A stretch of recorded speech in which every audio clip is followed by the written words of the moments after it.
আসসালামু আলাইকুম ওয়া রাহমাতুল্লাহি ওয়া বারাকাতুহু। আলোচ্য বিষয় জামাত ইসলামের প্রতিষ্ঠাতা গুরু সৈয়দ আবুল আলা মওদুদীর মৌলিক আকীদাগত কুফরি। নাম্বার 1 তাফহিমাত খণ্ড 2 পৃষ্ঠা নাম্বার 281। তিনি বলেছেন, আল্লাহ তাআলা নিঃসন্দেহে জুলুম করেছেন। নারী এবং পুরুষের অবাধ মেলামেশার কারণে রজমের শাস্তি প্রদান করে আল্লাহ রাব্বুল আমিন জুলুম করেছেন। নাম্বার 2 ফেরেশতা সম্পর্কে মওদুদীর আকীদা, ফেরেশতা সম্পর্কে মওদুদীর বিভ্রান্ত কথা। ফেরেশতারা ওইসব মাখলুকের মতো যাদেরকে গ্রিক, ভারত ও অন্যান্য অঞ্চলের মুশরিকরা দেব দেবীর পূজা করে থাকে। দেব দেবীর যেই সুরত, এই সুরতের সাথে তুলনা করেছেন ফেরেশতাদেরকে সৈয়দ আবুল আলা মওদুদী। নবীগণ সম্পর্কে মওদুদীর বিভ্রান্ত আকীদা। জামাতের গুরু, জামাতের প্রতিষ্ঠাতা সৈয়দ মওদুদীর বিভ্রান্ত আকীদা নবীগণ সম্পর্কে। তাফহিমাত খণ্ড 2 পৃষ্ঠা 195। তিনি বলেন, অন্যদের কথা তো স্বতন্ত্র, প্রায়শই পয়গম্বরগণও তাদের কুপ্রবৃত্তির মারাত্মক আক্রমণের শিকার হয়েছেন। নাউযুবিল্লাহ। এটা কোরআন বিরোধী কথা, অথচ কোরআন বলছে ওমা ইয়ানতিকু আনিল হাওয়া ইন হুয়া ইল্লা ওয়াহয়ু ইউহা। মুহাম্মদ সাল্লাল্লাহু আলাইহি সাল্লাম তার ওহী ব্যতীত নিজের মন গড়া কোনো কথা বলতেন না। সৈয়দ আবুল আলা মওদুদী তিনি বলেছেন যে নবীরা নিজের কুপ্রবৃত্তি থেকেও রেহাই পেতেন না, তারা তাদের মনের কুপ্রবৃত্তির আক্রমণের শিকার। তাফহিমাত খণ্ড 2 পৃষ্ঠা 195। নবী সাল্লাল্লাহু আলাইহি সাল্লাম সম্পর্কে সম্পর্কে মওদুদীর বিভ্রান্ত আকীদা। রাসূল সাল্লাল্লাহু আলাইহি সাল্লাম মানুষের ঊর্ধ্বে নন, মানবীয় দুর্বলতা থেকেও মুক্ত নন।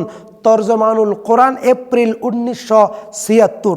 আল্লাহ তাআলার নিকট কাতর কণ্ঠে আবেদন করুন, যে কাজের দায়িত্ব আপনাকে দেওয়া হয়েছিল তা সম্পূর্ণ করার ব্যাপারে আপনার দ্বারা যে ভুল ত্রুটি হয়েছে কিংবা তাতে অসম্পূর্ণতা রয়ে গেছে তা যেন তিনি ক্ষমা করে দেন। তাফহিমুল কোরআন বাংলা 19 নম্বর খণ্ড 280 নম্বর পৃষ্ঠা। সম্মানিত দর্শক শ্রোতামণ্ডলী, বাংলা ভাষাভাষীর বায়ু বোনেরা, দেখেন তারপরে হাদিস সম্পর্কে মওদুদীর বিভ্রান্ত আকীদা। নাম্বার 1 বুখারী শরীফে ইব্রাহিম আলাইহিস সালাম হযরত সারা আলাইহিস সালামের ঘটনা নাকি মিথ্যা। রাসায়েল ও মাসায়েল 3 নম্বর খণ্ডের 36 নম্বর পৃষ্ঠা। 3 নম্বর খণ্ডের 36 নম্বর পৃষ্ঠা। বুখারী শরীফে বর্ণিত ইব্রাহিম আলাইহিস সালাতু ওয়াস সালাম এবং সারা আলাইহিস সালাতু ওয়াস সালামের যে ঘটনা, এটা নাকি মিথ্যা। কে বলেছেন? গুরু, জামাতের প্রতিষ্ঠাতা সৈয়দ আবুল আলা মওদুদী। রাসায়েল ও মাসায়েল খণ্ড নাম্বার 3 পৃষ্ঠা নাম্বার 36। উসুলে হাদিসের ব্যাপারে মওদুদীর ভ্রান্ত আকীদা। এই আধুনিক যুগে পূর্ব যুগের বাজে কথা কে শোনে? তরজমানুল কোরআন 4th সংখ্যা 111 পৃষ্ঠা।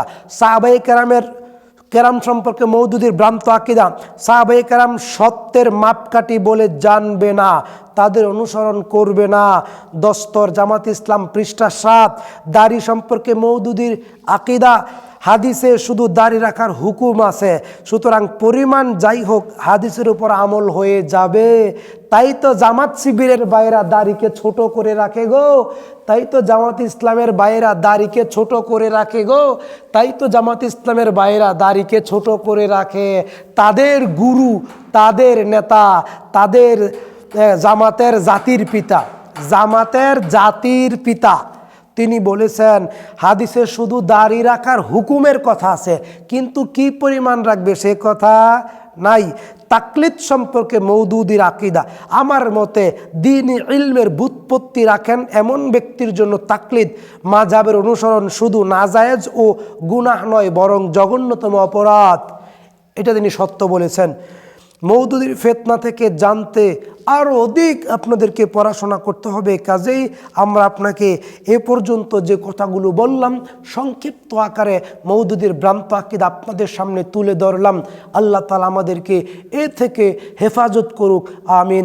জামাতের আলেমরা কিন্তু আহলে কোরআনদের কাছাকাছি, জামাতের বক্তারা কিন্তু আহলে কোরআনদের কাছাকাছি, কারণ তারা হাদিস চর্চা করে না।